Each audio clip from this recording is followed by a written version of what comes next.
is laughing at me. I can hear him laughing at me. Oh my god. This is a girl talk. Why are you even here? What's up everyone, and welcome to another session of Girl Talk. In this session we're going to be talking about relationships, and that is the most highly requested video from all of you guys on Girl Talk. Now let's keep in mind that I'm not a professional relationship advice giver or therapist, so everything that is coming out of my mouth in this video will literally be my opinion alone, and sometimes honestly it can be very unpopular or unwanted opinion, so keep that in mind and let's get into this video with a grain of salt. How to deal with boys. Oh, like their name suggests, and leave them.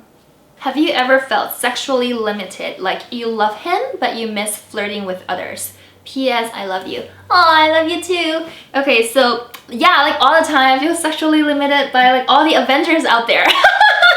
All the celebrities.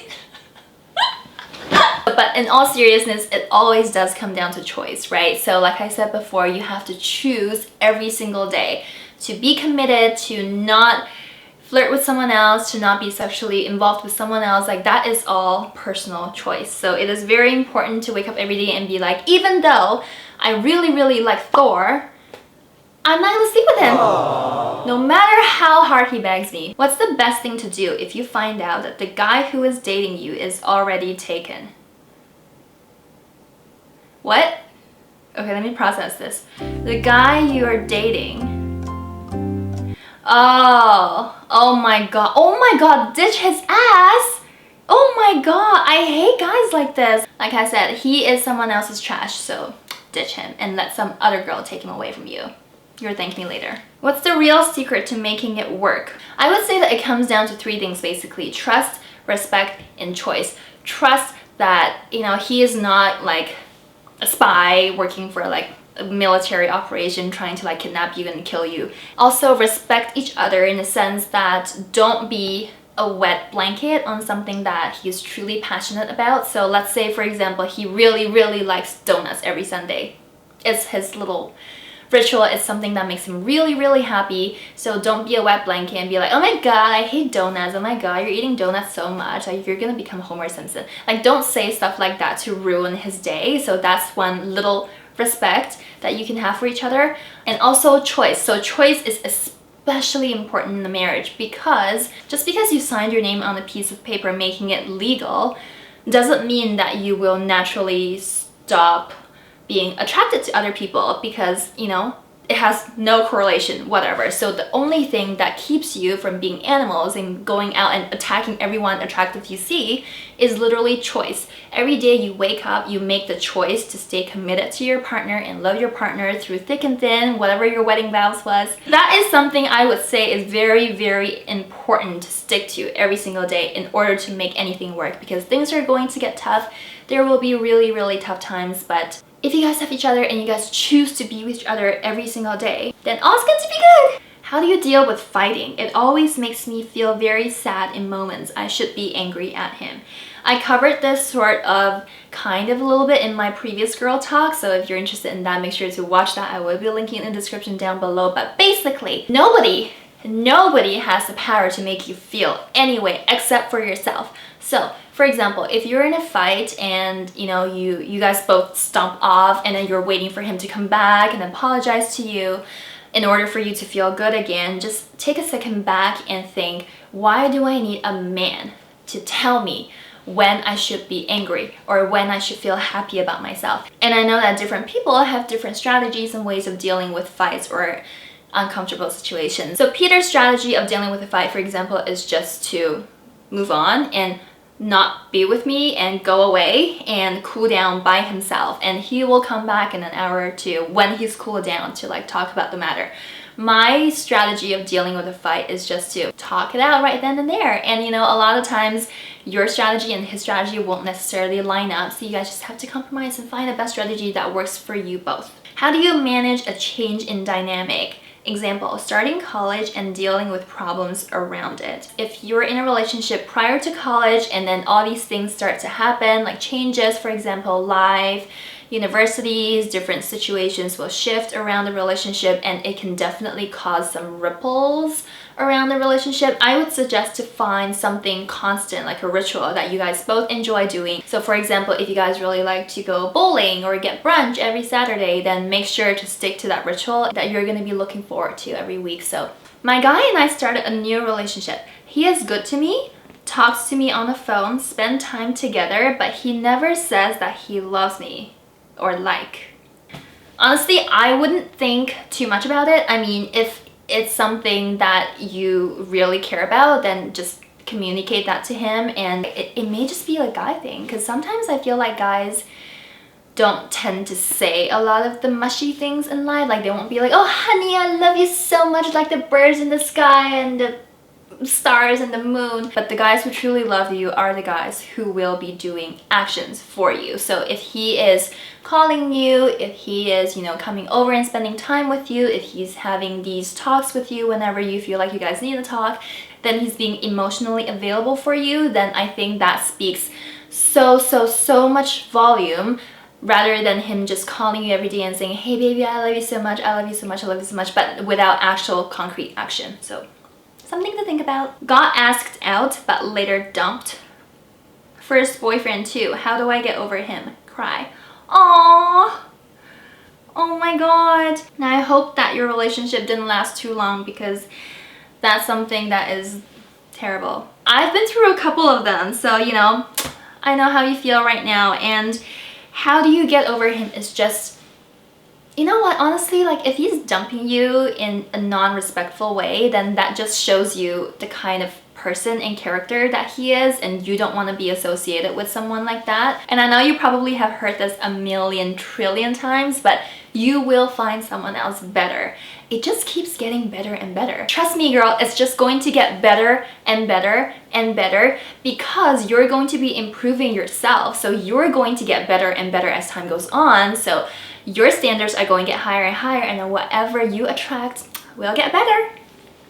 What do you do after a big fight? And make sure he gets me bubble tea and a bag of Ruffles chips, because then I'm going to be sitting on the couch and binging on Netflix and not talking to his ass. No, I'm just joking. Make him. What would you do if your boyfriend's parents disapprove because of race? It's always harder to change your values and their opinions because they might be so set in stone. And the race is something that can never be changed, right? I mean, you are who you are and he will always be who he is. And I would just suggest that if you guys are in this together and very committed to each other, that you guys will work at this together, and hopefully his parents will see your love is strong enough to overcome this barrier. Any tips for long distance relationships? Really love your content, by the way. Lots of love. Aw, thank you. I love you too. Yes, make a plan today. Without a plan, you're just forever stuck wondering what will this lead to. And once you have that plan, then you guys have something to look forward to, and then you can plan other things ahead of time. Sex before marriage. So I just want to say that it's 2019, but I still know that there are other, you know, religious beliefs and like other like personal beliefs that we need to respect from each other. But I would say that if you and your partner is very ready and committed, and you guys both know what you guys are getting into, and you guys both want this, then yes, you want to work out your sexual incompatibility. No. You want to work out your sexual compatibility.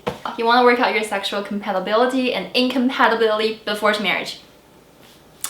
If that makes sense. You guys can both make consented decisions of your own body. Would you convert to another religion to be with someone you love? Personally, no. But I have heard of many people who have done this and is very successful, very happy with the decision that they're making. I would say that if you personally want to do it based on your love for your partner, then go for it.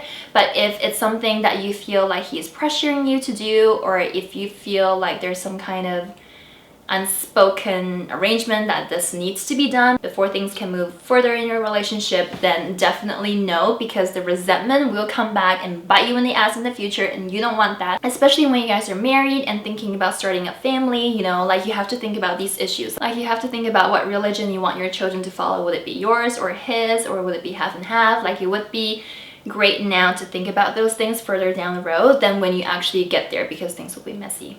If you like someone but you don't know if they like you back, what should you do?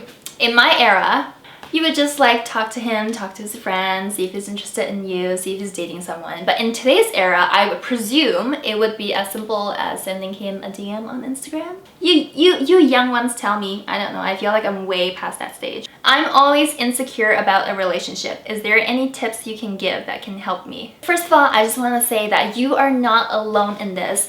Everybody is insecure about something, like even me, like even Victoria's Secret models who seems perfect on the outside, but I'm sure there's something they're insecure of. But also keep in mind that insecurity is something that can be a very huge turnoff for your partner. And if you really want to work on yourself and improving your insecurities and becoming more confident, you can check out my previous video because I did Girl Talk #1 on how to be confident. How do you confirm your trust and your partner's trust in each other? Stick a GPS in his phone.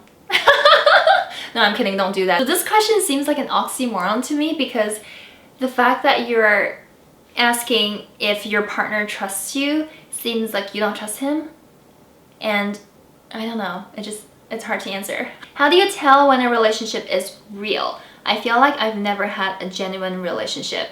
I would say that you found someone real and you're in a genuine relationship if you feel like you can be completely yourself and you're at ease with everything that you're doing and you can feel like your partner is someone that is totally irreplaceable to you. I've had people tell me that, oh my god, my boyfriend's so amazing, like when we go out he pays for everything, he buys me a lot of stuff. And also people who are saying my boyfriend's so great, he comes home and he cooks for me, he takes care of me, does all the housework, all the chores, everything. But then again, like those things are not really things that you look for in a relationship because those things are very replaceable. It's like dating an ATM machine or dating a maid. In that case, I would say that you just need to be with someone who you're very comfortable being yourself, like 100% yourself. That's when you know. What is it about the 2-year mark that makes people feel trapped or start second guessing no matter how great things are going, like wondering if there's more out there? So you are definitely not alone in this because it's just a natural human trait. It's just so common, you know, when you reach the 2nd-year mark, all the spark, all the chemistry in the beginning that you're feeling, that like heart butterfly moment in your tummy whenever you see each other is now gone. So now that you're actually living the actual day-to-day life with someone, or you feel like the spark is gone or the initial romance isn't there anymore, it's all up to you to recreate that moment and to find little things in your lives that will spice things up. What does Peter do when he isn't being your photographer / personal assistant? He clearly accepts his role. I would say so. Do you? Yep. So we actually own another business called Lucas Creatives, named after Lucas, our toddler. So he is, you know, our CEO for that, and he manages other clients as well as me, I guess, even though I'm his biggest client, right? Mm-hmm. So yeah, he does marketing and advertising work for other clients as well. So that's what he does. And I'm also very lucky because he sets all of these things up for me when I'm filming. So it's kind of like he's my personal assistant. But I wouldn't say it like that. I would say he's more like a partner in life and in business. I love you. Love you. How do you manage work, parenthood, and private time? When you have kids, you suddenly don't have 24 hours in the day anymore. So Lucas goes to daycare. So he is in daycare from 9 a.m. all the way until 6 p.m. every single day, Monday to Friday. On the weekends, which is now, I'm filming on a Sunday, sometimes he stays with us, but a lot other times he is with the grandparents. So we are very blessed in that regard, that we have, you know, more time because we have more help. How do you know if you're really in love? How do you know if you're really in love? Oh, you're asking a dude here. Dude just wants to get laid. Stop! It's very easy to feel like you're in love in the beginning stages of the relationship where everything is fresh and new and exciting and he brings you flowers and roses and like all the good stuff. But I would say that once that initial spark fades away and you guys are living, you know, the day-to-day lives of a normal couple, then if you are still finding yourself thinking about him, you know, wondering if he's tired from working too much, or if on his way back from work, even though he's just done so many overtime hours, he stops by the flower shop and gets you something that he knows you love, that's something I would say is true love. Because true love is always after you withstand the test of time. I'm in a long-distance relationship and will meet for the first time in 2020. Yay! Any tips? Love from CA. Love you too. So I would say that that is so exciting, and just be yourself. You know, he's with you because obviously he loves you for who you are and your traits and your personality. So yeah, just be yourself and have a blast. Will you forgive a guy that is constantly lying to you? No, a big no. No. Someone who is a compulsive liar will never ever gain my trust, and he should never gain your trust either, because trust is something that has to be earned. And if he's always lying to you, girl, no, just leave.